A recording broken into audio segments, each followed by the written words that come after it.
அடி பாவி, அப்படி என்றால் உன் கணவன் ஈசன் நான் எப்படி இருப்பேன், எப்படி வருவேன், எப்படி நடப்பேன், எப்படி சிரிப்பேன், எப்படி பேசுவேன், எப்படி ஆடுவேன், எப்படி கட்டிப்பிடிப்பேன், எப்படி புத்தம் கொடுப்பேன், எப்படி ஆளுங்கள் செய்வேன் என்று யாருக்கு தெரிகிறதோ இல்லையோ, ஒரு மனைவி இத்தனை ஆண்டு காலமாக என்னோடு வாழ்ந்து வருகிறாள்.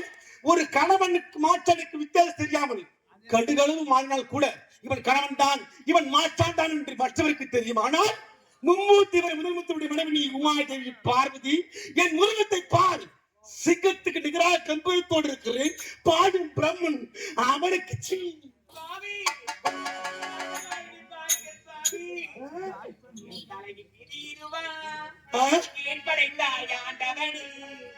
செய்த தவறை செய்துவிட்டு நடிக்கிறாயா? மரியாத பாவி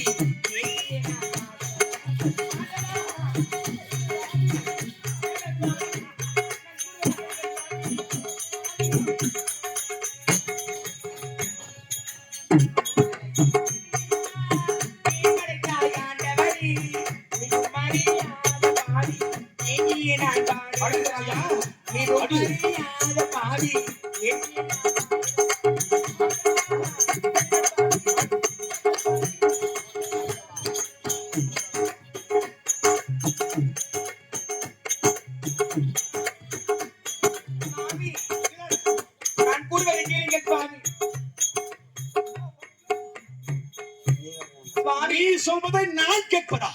நான் சொல்வதை தான் இந்த உலகமே கேட்டுக் கொண்டிருக்கிறது. பாவம் நீ சொல்வதை நான் கேட்பதா? பாவி நீ சொல்வதை பரவன் நான் கேட்பதா? சுவாமி, இதுவரை நீங்கள் உரைத்ததை நான் கேட்டேன், இப்பொழுது நான் உரைப்பதை நீங்கள் கேளுங்கள் சுவாமி.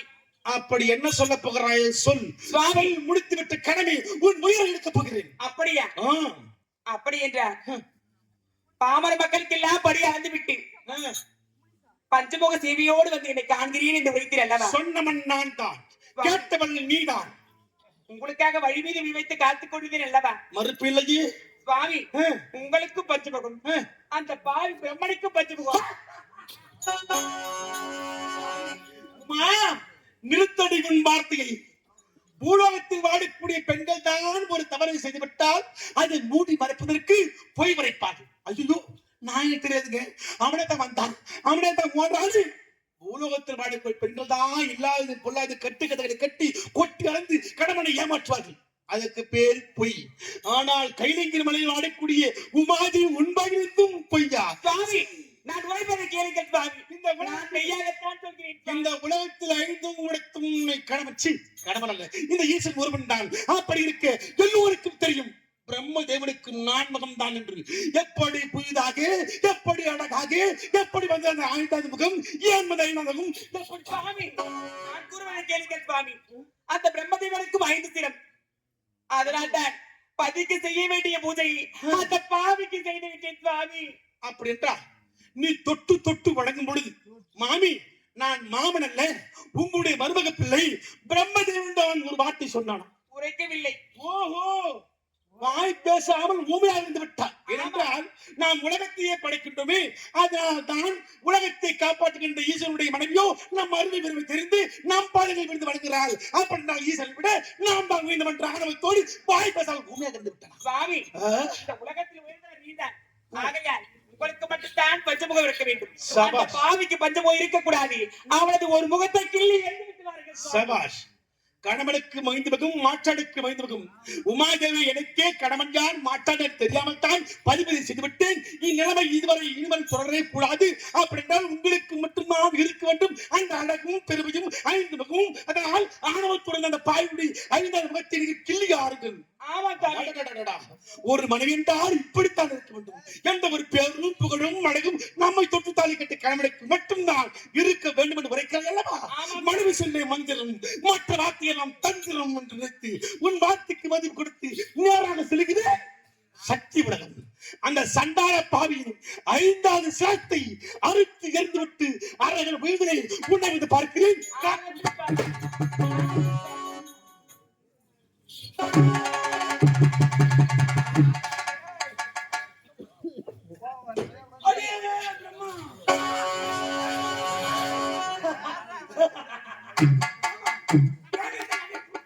ஏன் இந்த நகைப்பு? நாதன் எப்போதும் சிரிப்பு முகத்தோடு தான் இருப்பான். ஆனால் உங்க சிரிப்பிலே ஒரு மர்மம் இருக்கிறது. கோபத்தோடு வருகிறீரே, என்ன காரணம்? என்ன காரணம்? அரக்கரை கொல்லும் போதுதான் கடாபரத்தை விரித்து ஆடுகின்ற ருத்ர தாண்டவம் மூத்தேகப்பட்டவர் அல்லவா நீங்கள்? அப்படி இருக்க அடியவன் சிறியவன் பிரம்மனை பார்க்க வரும்பொழுது கோப கனியோடு வருகிறாய்.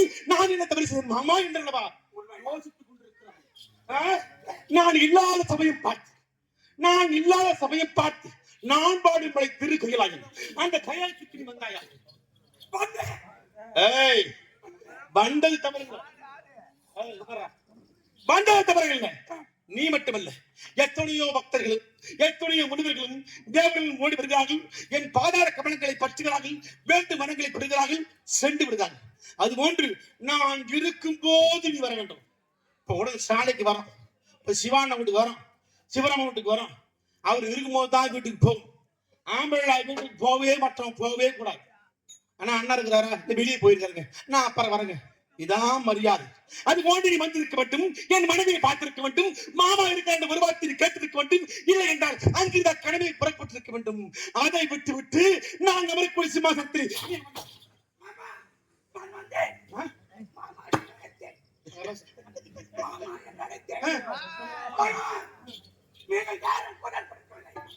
உன் வார்த்தைக்கு பதில் வார்த்தை உள்ளாத காரணத்தினால் மாமன் வந்தால் என்ன, மருகந்த பிரம்மன் நான் வந்தால் என்ன, நீ அமர்ந்தாயா? இந்த ஈசன் நாம் வரக்கூடிய நீ அமர்ந்தா? சிக்கும் பாடிவிட கொடுத்தே சிறுவன் நீ வருவதா? என் வீரம் என்ன, பிறகு என்ன, ஆற்றல் என்ன, அறிவு என்ன, வெம்பரம் என்ன, என் சக்தி என்ன, என் வல்லமை என்ன? சீ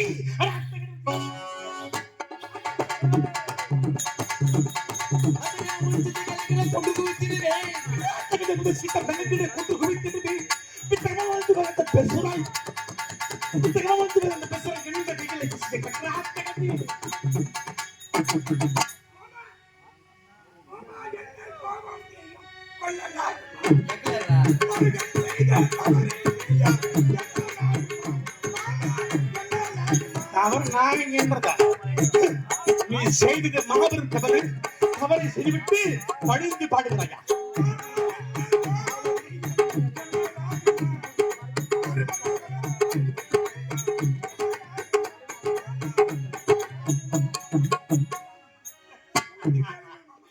இப்போது கெஞ்சுகிறாய், இப்போது பயப்படுகிறாய். மாமா என உயிரோடு விட்டு என்று சொல்கிறாயே. அட போடா பிரம்மா, புள்ளி நீயும் சொல்லலாகுமா? நீ யாசகமா பேசி என்னை நீயும் வெல்லலாகுமா? போடா பிரம்மா, புள்ளி நீயும் சொல்லலாகுமா? அட யாசகமா பேசி என்னை நீயும் வெல்லலாகுமா? ஏதோ கர்ப்பம் நீயும் கொண்டு கைகளை வந்தா, ஏனோ கர்ப்பம் நீயும் கொண்டு கைகளை வந்தால் இந்த விவரதம் உனக்கு நடக்கும் என்று தெரியாதா? போடா பிரம்மா, பொய்யை நீயும் சொல்லலாகுமா? யாசகமா பேசி என்னை நீயும் தெரியாமல் அமர்ந்து விட்டேன்.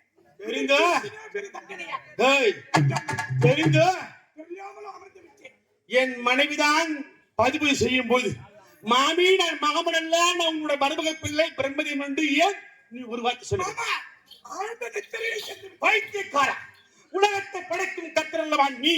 உனக்கு உறக்க வந்து விட்டால் அப்படி நான் நீ படைக்கின்ற உலகம் எப்படி இருக்கும்? தலையை காலாகவும் கால் வாழாகவும் மாறி அல்லவா இருக்க வேண்டும். அது மட்டும் இல்லாமல் உனக்கு உறக்க வருவதற்கும் உனக்காமா எத்தனை சிரம்? மாமா எனக்கு இருப்பதோ 4 சிரம்.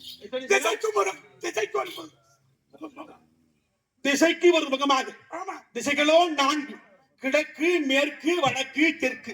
இப்ப 4 முகத்தை 4 திசையும் பார்த்து உலகத்தை படைக்க உனக்கு கருத்தை கொடுத்தது 4 வேதம். ரிக்கு, யஜூர், சாமம், அதர்மணம் சொல்லக்கூடிய 4 வேதங்களை கருத்தை கொடுத்து அதே பிரம்மா இதுவரை காலமெல்லாம் நீ ஓமனும் அச்சாரத்தை பயன்படுத்தி உலகத்தை படைக்க வேண்டும் என்று கட்டளையிட்டவனே நான் தான். அப்படி இருக்க வேண்டிய உனக்கு இப்போ தொட்டு என்ன இது ஆச்சரியம்? என்ன ஆச்சரியம்? ஆமா, அப்படி இருக்கு. 5ஆம் ஒரு முகம் தோன்றிருக்கின்றது. 5ஆம் முகம் எப்படி தெரியுமாடா?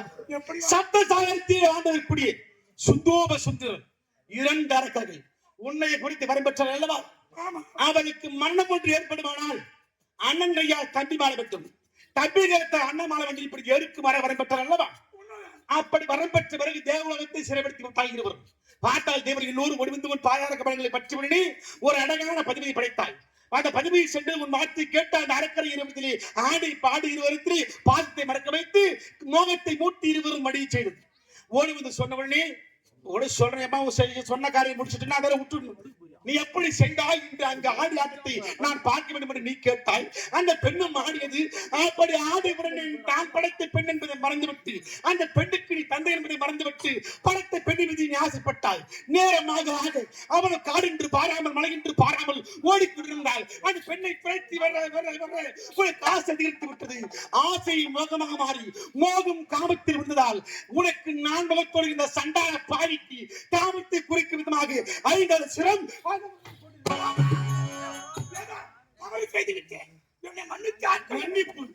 உனக்கடா இந்த ஈசன் நான் கொடுப்பதா? நான் முகத்தோடு இருந்தால் ஆணவருக்கும் இருந்தாலும் சேர்த்தி பழுதமுக்கும் அந்த முகத்தோடு இருந்தால்தான் என் மனைவி செய்து விட்டால் பதிவுதை. அதனால் சிறைப்படுத்தி விட்டு ஈசனுக்கு அதனால் அட குழந்தை வழிகளா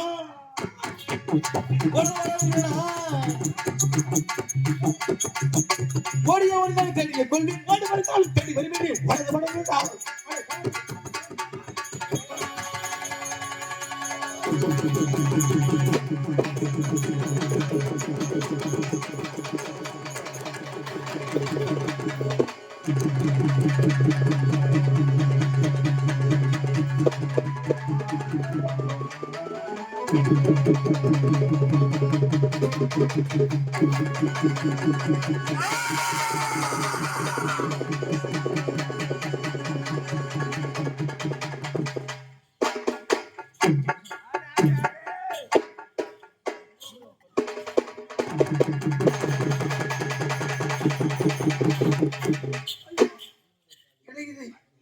என்னுடைய தந்தையாகப்பட்டவர் சிறைசாதப்பட்டு விட்டது.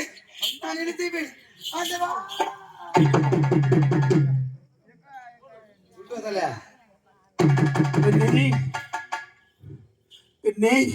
நான் பெற்ற பெண்ணே திலோதமா, திலோதமா, திலோதமா. படுபாவி, அப்போதுதான் முத்தம் கேட்டேன். நான் தான் உன்னை படைத்தவன், உலகத்தெல்லாம் படைத்தவன் பிரம்மதேவன். ஈசன் களம் பற்றி என் சிரம் மறுபட்டு இப்போது மடியிலே விழுந்து கிடக்கிறேன். என் உடலை விட்டு உயிர் பொறுக்கலாமே நீ ஒரே ஒரு முத்தம் பொடியிருக்கண்ணே. உன் முத்தத்தை பெற்றல்லவா என் ஆத்மா சாந்திரியட்டும். அப்பா அப்பா அப்பா, அப்போதுதான் ஒரு முத்தம் கேட்டீர்கள், தர மறுத்து விட்டேன். இப்போது தங்களுடைய சிரம் அறுபட்டு விழுந்திருக்கிறது. இப்பொழுதே ஒரு முத்தம் என்ன 5 முத்தங்கள் தருகின்றேன். அப்பா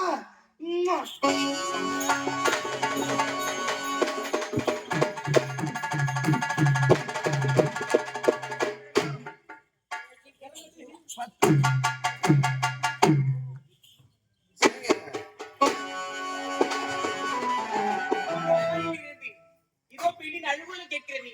யாரது?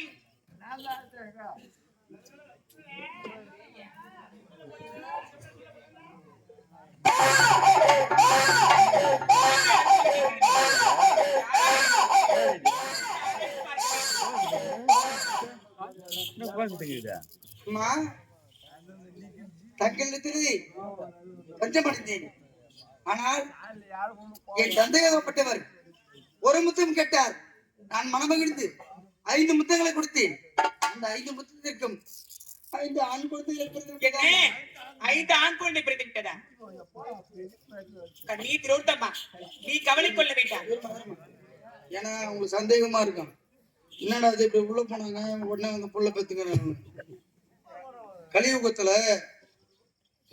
10 மாசம் சுமந்தாதான் ஒரு புள்ள பிறக்கும் அப்படின்னு உங்களுக்கு தெரியும்ல, தெரியுமா? இது வந்து கலியுகம் கிடையாது. கிரேதா திரேதா திரௌபதி, இது கலியுகம். திரௌபதி யுகத்துல பார்த்தாலே போதும், பார்த்து உமிழ்நீர் என்று சொல்வார்கள். உமிழ்நீர் என்றால் அந்த உமிழ்நீர் என்று சொன்னால் அந்த உமிழ்நீர் உள்ள உடனே போதும் கர்ப்பம் உண்டாயிடும். அதனால நான் அந்த 5 புள்ள பெத்துக்கிறேன். நீ வாக்கு ஏன் போட்டு பாரு, உள்ள நான் மட்டும் பண்ணிடுறேன். பாம். நான் தெளிவா சொன்னதான் உனக்கு புரியுமா? சரி சரி பாப்பா கட்டி கைக்கே வச்சு கண்ணீர் திரோத்தம்மா, நீ கவலை கொள்ள வேண்டாம். உன் மகனுக்கு துணையாக நான் இருக்கிறேன். குழந்தையை காட்டு. அப்பா, என்னுடைய தந்தையாகப்பட்டவர் ஒரு முத்தம் கேட்டார். ஒரு முத்தம் கேட்டார். நான் மனமாக இருந்த 5 முத்தங்களை கொடுத்தேன். 5 முத்தங்களை அந்த 5 முத்தத்திற்கும் 5 ஆண் குழந்தை பிறந்திருக்கிறது அம்மா. அப்படியா? 5 ஆண் குழந்தை பிறந்திருக்கிறதா? அம்மா, நீ கவலை கொள்ள வேண்டாம். எனக்கு யாரும் கிடையாது அம்மா. கிடையாது. எனக்கு நீங்க தான் உனக்கு தெய்வம். துணை நான் தான். நீ கவலையே கொள்ள வேண்டாம். அதோ பார்த்தாயா, அரக்கர்கள் மடிந்து மலை போல இருக்கிறார்கள். அந்த மலையை அகற்றி அதற்கு ஒரு நாடை சுட்டுகிறேன். அதுதான் காராளம்பட்டினம். காராளம்பட்டினம். முதல் குழந்தையை காட்டி. இதோ இருக்கிறது அம்மா. இந்த முதல் குழந்தைக்கு வல்லார கட்டை. பாருங்க. இரண்டாவது என்ன குழந்தை பிறந்திருக்கிறது? இருவர்த்தமா, இரண்டாவது என்ன குழந்தை பிறந்திருக்கிறது? இதோ இருக்கிறது அம்மா. இந்த இரண்டாவது குழந்தைக்கு உபாலகண்டன். பூபாலகண்டன், மூன்றாவது குழந்தைக்கு மச்சகண்டன். மச்சகண்டன், நாலாவது குழந்தைக்கு இருளகண்டன் என்று பெயர் சுட்டுகிறேன். அது மட்டும் கிடையாது. 5வது குழந்தையை காட்டு. இதோ இருக்கிறது அம்மா. ஆமா, அந்த 5வது குழந்தை யாரை போன்று இருக்கிறது தெரியுமா? என் பாவி, தந்தை. அந்த பிரம்மனை போன்று இருக்கிறது. என் தந்தை ஆகையால் போன்றது இருக்கிறது. அந்த குழந்தைக்கு என்ன பேர் தெரியுமா? அந்த குழந்தைக்கு பிரம்மகண்டன். என்ன? ஏங்க.